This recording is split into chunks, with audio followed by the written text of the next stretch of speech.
Hi everyone, this is Parul, your faculty of reasoning. I welcome you all on Puzzle Pro. So, I hope and I wish कि आप सभी बिल्कुल ठीक होंगे और तैयारी कर रहे होंगे. अभी हमारा आज का सेशन क्या होने वाला है, आप सभी यहाँ पर देख सकते हैं. Want to check your SBI PO preparation?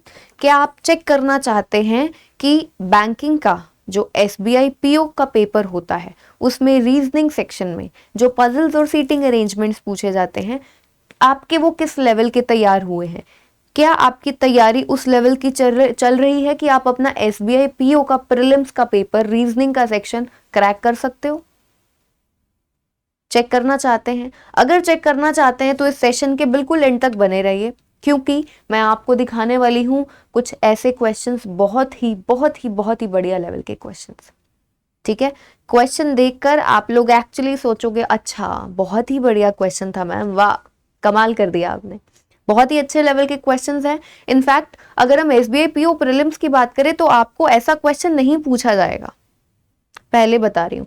ये एक्चुअली बहुत ही अच्छे लेवल का क्वेश्चन है, बहुत ही बढ़िया लेवल के क्वेश्चन का बहुत ही बढ़िया लेवल का क्वेश्चन है. अगर आपके पेपर में पूछा जाएगा तो इससे आसान ही पूछा जाएगा जो मैंने आपको दिया है. लेकिन मैं आपको बोलती हूँ ना, 1% चांस ही मानकर चलो कि कुछ बहुत ही ज्यादा ऊपर के लेवल का क्वेश्चन, यानी कि जो जनरली पूछा जाता है उससे ऊपर की बात कर रही हूं. मान लो कि वैसा क्वेश्चन पूछा जाता है तो फिर आप क्या करेंगे, ताकि आप उस टाइम पर पेपर के टाइम पर मुश्किल क्वेश्चन देखकर परेशान ना हो जाएं. ठीक है, एंग्शियस ना हो जाए कि अरे उसके बाद तो अब मुझसे पेपर नहीं होगा, ये क्या आ गया रीजनिंग में ये इतना मुश्किल क्वेश्चन. ये तो भाई मेंस में आता होता है, चाहे इतना मुश्किल होगा नहीं लेकिन देखने में थोड़ा सा डरावना होगा, देखने में थोड़ा सा लेंदी होगा, देखकर आप लोग एक्चुअली डर जाएंगे. तो उस डर को निकालना है, सिर्फ इतना सा ही करना, उस डर को निकालना है. निकालोगे कैसे उस डर को? बहुत सारे क्वेश्चंस की प्रैक्टिस करके. तो जैसा मैं अभी आपको यहाँ पर क्वेश्चन दिखाऊंगी, आप सभी को क्या करना है, सिर्फ अपना पेन कॉपी उठाओ, क्वेश्चन दूंगी उसको सॉल्व करो. देखो कि आप उस क्वेश्चन को 3 से 4 मिनट में, ठीक है ज्यादा बता रही हूँ, इतने टाइम में सॉल्व हो रहा है आपसे ये क्वेश्चन. अगर हो रहा है तो बहुत अच्छी बात है और वन गो में सही कर रहे हो. कई बार क्या होता है, हम लोग एक बार नहीं दूसरी बार फिर से पढ़ना पड़ता है, एक बार में हम गलत बना लेते हैं. तो आपको चेक करना है. अगर आप उन स्टूडेंट्स में से हो कि आपसे पहली बार में क्वेश्चन सही नहीं बना, आपको दूसरी बार करना पड़ा या फिर सॉल्यूशन देखना पड़ा, तो यानी कि आपकी तैयारी कहीं ना कहीं पीछे चल रही है, आप कहीं ना कहीं पीछे चल रहे हो. ठीक है, आपको चेक करना है कि वन गो में आपसे एक क्वेश्चन, कुछ ऐसा भी नहीं है मेंस के लेवल का क्वेश्चन नहीं दिया है मैंने आपको यहाँ पर, मेंस के लेवल का क्वेश्चन नहीं है, लेकिन प्रीलिम्स में ही बहुत ही अच्छे लेवल का क्वेश्चन है, बहुत ही बढ़िया लेवल का क्वेश्चन है. चलो बातें बहुत हो गई, बातें नहीं करती हूँ और फटाफट से क्वेश्चन दिखाती हूँ. ये लीजिए क्वेश्चन है आप सभी की स्क्रीन पर.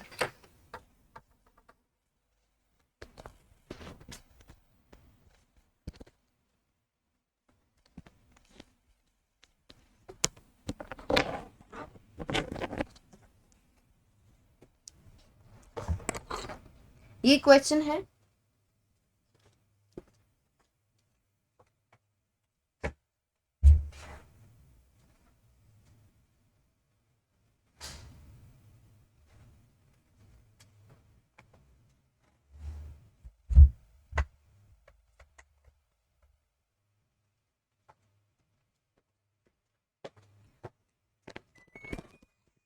तो ये क्वेश्चन है आप सभी के सामने. जल्दी से सभी के सभी इस क्वेश्चन को बनाओ, स्क्रीनशॉट ले लीजिए इस क्वेश्चन का सभी के सभी स्टूडेंट्स.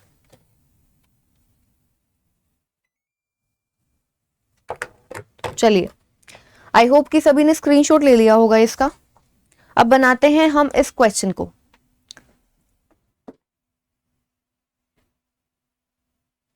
ठीक है, ये क्वेश्चन है आप सभी के सामने. अब जरा देखो क्या कहता है. कहता है 2 stacks with different number of benches, that is 4 and 5 are kept in a room. कहता है कि 2 stacks हैं और उनमें जो नंबर ऑफ बेंचेस हैं वो अलग अलग है. 2 स्टैक्स हैं, उसने आपको बताया है. टोटल नंबर ऑफ स्टैक्स 2 हैं, जिनमें अलग अलग नंबर ऑफ क्या है, बेंचेस हैं. डिफरेंट नंबर ऑफ बेंचेस है, वो उसने बताया 4 and 5, यानी कि किसी स्टैक में 4 होंगे, किसी स्टैक में 5 होंगे. ठीक है, are kept in a room, एक रूम में रखा गया है. The benches are of colours, ये आपको कलर्स दिए गए हैं। अब 4 और 5 कितने बेंचेस हैं? एक स्टैक में 4 है, एक में 5 है, तो टोटल 9 बेंचेस हुए। उसने कहा है कि बेंचेस का कलर अलग अलग है, चेक करो कि क्या आपको जो कलर्स दिए गए हैं वो 9 है। 1 2 3 4 5 6 7 8 9, यस 9 कलर्स हैं हमारे पास, यानी कि इन 9 बेंचेस का आपको अलग अलग कलर सबके गिवन है यहाँ पर। आगे stack A contains 4 benches and stack B contains 5 benches. Stack A में 4 बेंचेस हैं, स्टैक बी में 5 बेंचेस हैं। Stack A is west of stack B, जो स्टैक ए है वो बी के वेस्ट में है, ठीक है। जो स्टैक आपका ए है, जो आपका स्टैक ए है वो बी के वेस्ट में है, ऐसा कुछ है, ठीक है। कहता है the bottom most bench is numbered as 1, the bench above it is 2 and so on, ठीक है। अब स्टैक ए में टोटल बेंचेस 4 हैं, स्टैक बी में 5 बेंचेस है। सबसे नीचे वाला वो कहता है बेंच है नंबर 1, उसके ऊपर 2 3 4 इस तरीके से ए में 1 से 4 तक जाएगा, बी में 1 से 5 तक जाएगा, ठीक है। आगे कहता है dimensions of each of the benches is same, सभी की डायमेंशंस जो है वो बिल्कुल सेम है। यानी कि अब मुझे यहां से क्या समझ में आया, एक सीधी सी चीज है। सबसे उसने क्या बोला है, स्टैक ए बी के वेस्ट में, यहां से देखो stack A is in the west of stack B, ये हम बना चुके हैं। कहता है जो बॉटम मोस्ट बेंच है वो है नंबर 1, तो यानी कि दोनों के बेंचेस कैसे स्टार्ट होंगे? अगर मान लो ये है आपके पास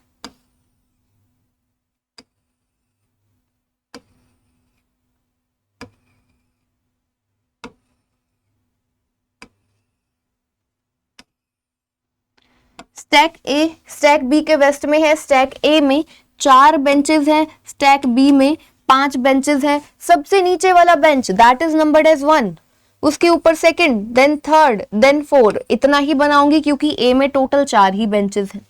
अगर मैं स्टैक बी की बात करती हूं तो 1 2 3 4 एंड 5, ठीक है।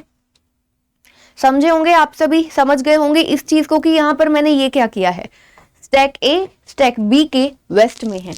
सबसे नीचे वाला जो बेंच है दैट इज नंबर्ड एज 1, फिर उसके ऊपर 2, उसके ऊपर 3, उसके ऊपर 4, और सभी बेंचेस के डायमेंशन सेम है। तो यानी कि इस तरीके से ही होने वाला है, इसका जो बेंच 2 है वो इसके बेंच 2 के मतलब कि सेम लेवल पर होंगे। समझ रहे हो इस चीज को मैंने क्यों बनाया? क्योंकि सभी की डायमेंशन, बेंचेस की डायमेंशन उसने देखो बोला है, डायमेंशंस जो है बेंचेस की वो सेम है। तो अगर हम इसका फर्स्ट बेंच और इसका फर्स्ट बेंच क्या होगा, सेम लेवल पर होगा, इसका सेकंड बेंच इसका सेकंड बेंच सेम लेवल पर होगा, ठीक है। क्योंकि डायमेंशंस सेम है और नीचे से बॉटम मोस्ट से स्टार्ट करना है। सबसे नीचे वाला बेंच 1 है, फिर उसके ऊपर दूसरा रखा गया, उसके ऊपर तीसरा, तो इस तरीके से सभी लेवल पर होंगे, एक ही लेवल पर होंगे, ठीक है। आगे आगे उसने आपको नोट दिया है, यहां पर देखो, कहता है if a bench is just above or second to the above of another bench then they both must be in same stack until and unless stated otherwise।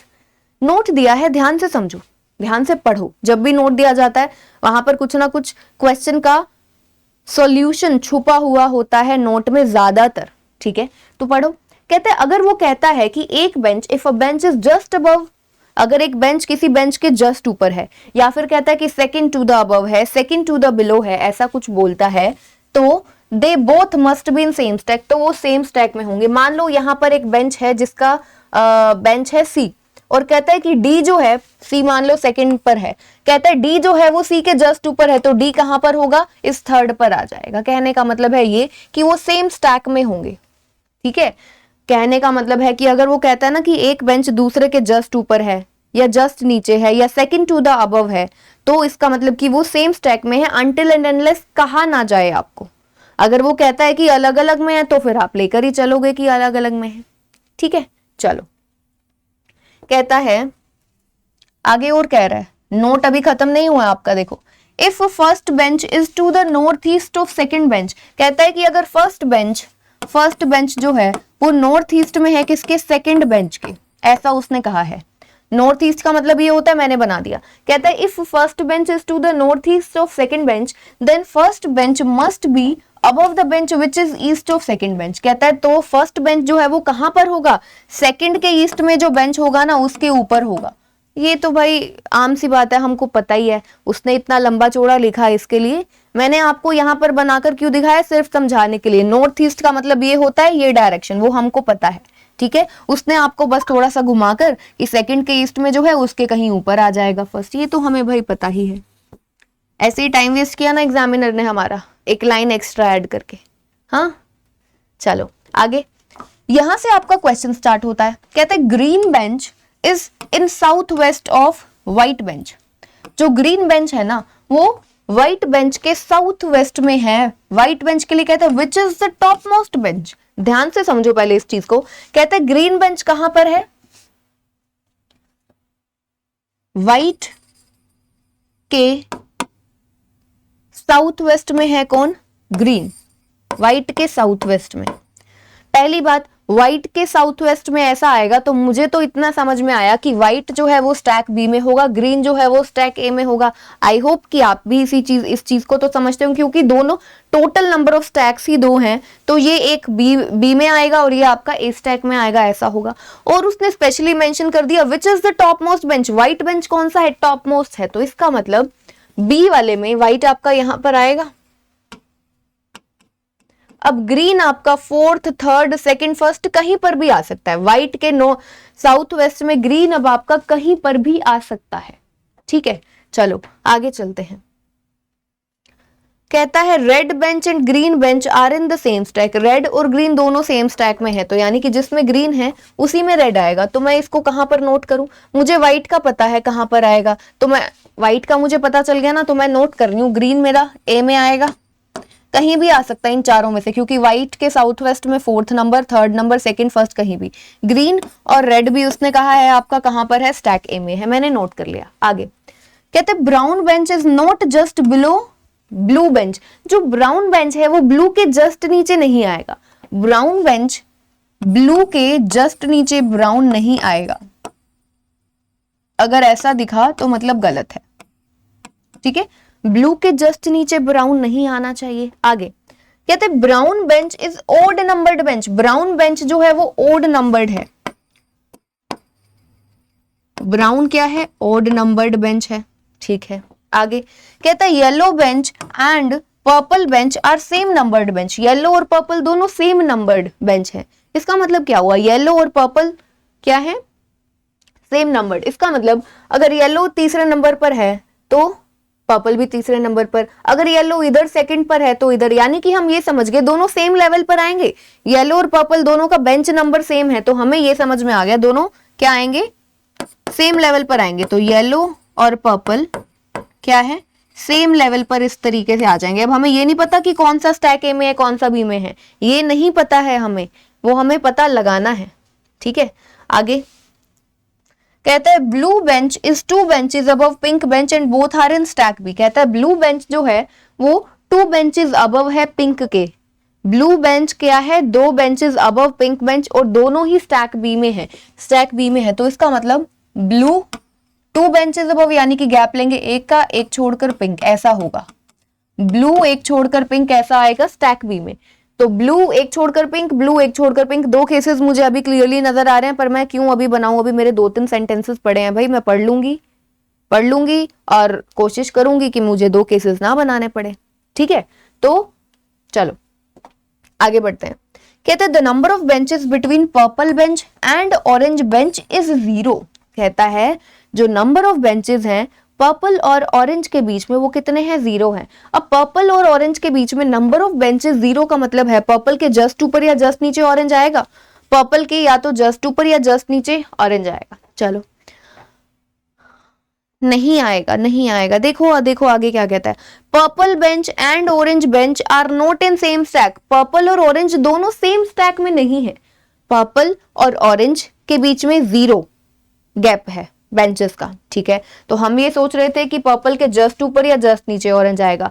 अब उसने बोल दिया भाई पर्पल और ऑरेंज दोनों सेम स्टैक में नहीं है, अलग अलग स्टैक में है। इसका मतलब पर्पल और ऑरेंज के बीच में गैप नहीं है, यानी कि या तो येलो के जस्ट नीचे ऑरेंज आएगा या येलो के जस्ट ऊपर ऑरेंज आएगा। समझे इस चीज को?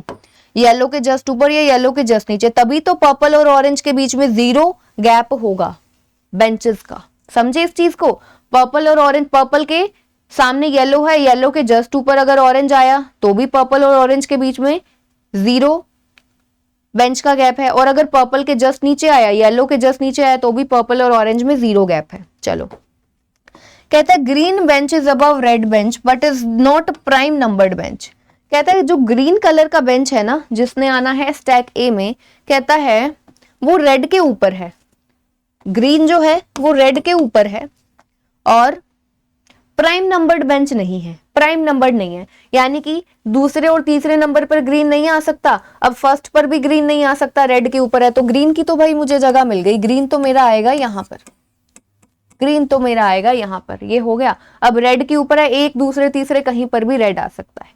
तो यहां पर क्या किया है हम लोगों ने, यहां पर हमने नोट कर लिया है जितनी कंडीशंस, जो कुछ इंफॉर्मेशन उसने हमको दिया है, we have noted it down here.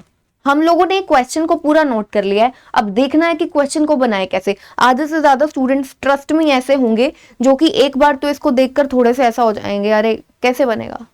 Generally question में, जनरली जो आपको क्वेश्चन मिलता है पूरा का पूरा खाली पड़ा है, सिर्फ ग्रीन और व्हाइट बना है। अभी कितने बेंचेस बाकी है, 4 और 3 7 बेंचेस बाकी हैं। नहीं तो आधा क्वेश्चन हमारा हो जाता है जब हम लोग यहां से करते हैं। अगर हम एक प्रीलिम्स लेवल के क्वेश्चन को सॉल्व करते हैं तो आधा क्वेश्चन हमारा गिवन कंडीशंस में से हो जाता है, बाकी जो कंडीशंस बची होती है उसमें से आधा करते हैं। यहां पर तो भी कितना ही क्वेश्चन हुआ आप सब देख सकते हो। तो क्वेश्चन इज वेरी इंपॉर्टेंट, बने रहिए साथ में, ठीक है। ध्यान से सीखना है, समझना है कि इस क्वेश्चन में क्या करना है, ठीक है। चलो देखो अब सबसे पहले और सबसे इंपॉर्टेंट चीज, आपके पास यहां पर 2 स्टैक्स हैं, तो पहले ये तो पता लगाओ कि जो बेंचेस हैं वो कहां कहां पर आएंगे, यानी कि जो कलर्ड बेंचेस, जो बेंचेस के कलर, हम यहां पर सिंपली कलर्स की ही बात कर रहे हैं एक तरीके से, तो मैं कलर ही बोलूंगी कि कौन सा कलर कौन से स्टैक में आएगा। ये पता चल गया तो हम अरेंजमेंट बना लेंगे। पहले क्या पता करना कि कौन सा कलर कौन से स्टैक में आएगा। अब ब्लू और पिंक मुझे पता है यहां पर आएंगे बी में, ब्लू और पिंक उसने बताया था कि स्टैक बी में है, ठीक है। अब येलो और ऑरेंज से मुझे क्या पता चला, येलो और ऑरेंज से मुझे ये चीज पता चली कि ये दोनों एडजेसेंट आने हैं ना, येलो और ऑरेंज, तो यानी कि 2 एडजेसेंट जगह चाहिए येलो और ऑरेंज के लिए। अब एक बात देखो, अगर ब्लू 4th पर आता है, एक छोड़कर पिंक यहां आए, तो क्या आपको इस वाले में 5th बी स्टैक में आपको येलो और ऑरेंज के लिए जगह मिलेगी? नहीं मिलेगी, नहीं मिलेगी ना। व्हाइट, ब्लू और पिंक 3 तो कलर्स हो चुके हैं बी स्टैक में, 2 बचते हैं। अगर येलो ऑरेंज जो है हमें पता है कि सेम स्टैक में आना है, अगर येलो ऑरेंज यहां पर है तो हमें 2 एडजेसेंट प्लेस चाहिए। मान लो येलो ऑरेंज यहां आते हैं तो ब्लू एक छोड़कर पिंक कहां बनाओगे? येलो ऑरेंज 4th और 3rd पर आते हैं तो कहां बनाओगे? ब्लू और पिंक की जगह नहीं बचेगी ना, क्योंकि ब्लू एक छोड़कर पिंक है। अगर ब्लू यहां आया एक छोड़कर पिंक तो 3rd और 1st बचेगा। अगर ब्लू 3rd पर आया एक छोड़कर पिंक आया तो 2nd और 4th बचेगा। एडजेसेंट तो कोई नहीं बचेगा, तो इसका मतलब येलो और ऑरेंज आपके ए में आएंगे, ठीक है। येलो ऑरेंज जो है आपके ए में आएंगे, तो मैं इसको यहां पर ही नोट कर रही हूं, येलो भी यहां पर आएगा, ऑरेंज भी यहां पर आएगा। अब येलो ऑरेंज रेड ग्रीन 4 ही तो चाहिए, ग्रीन आ चुका है तो इसके तो 4 मुझे पता चल गया, बाकी के जितने बचे हैं सब आएंगे यहां पर, जैसे कि ब्राउन वो भी आपका यहां पर आएगा, ठीक है। अब हम बनाते हैं इसको, कैसे बनाएं? मुझे पता है ब्लू के जस्ट नीचे ब्राउन नहीं आना चाहिए, और ब्राउन कहां पर है? ओड नंबर्ड पर, ओड नंबर्ड बेंच है। ब्राउन जो है आपका वो क्या है? ओड नंबर्ड बेंच है। तो या तो ब्राउन आएगा आपका तीसरे पर या आएगा पहले पर, इतना समझे, ठीक है। अब एक बात समझो, अगर मैं ब्राउन को तीसरे नंबर पर बनाती हूं, यहां पर ब्राउन को बनाती हूं, तो ब्लू एक छोड़कर पिंक की जगह कहां बचती है? यहां ब्राउन है, ठीक है, जो मैंने डैश बनाया यहां ब्राउन है, तो ब्लू यहां पर आ नहीं सकता 4th पर। क्यों? क्योंकि ब्लू के जस्ट नीचे ब्राउन है नहीं। देखो मैं यहां पर बनाकर नहीं दिखा रही हूं, ये आपको दिमाग में सोचना, मुझे समझ में आ गया, आपको भी समझ में आना चाहिए, ठीक है। आपको भी ऐसा समझ में आना चाहिए, दिमाग में करो।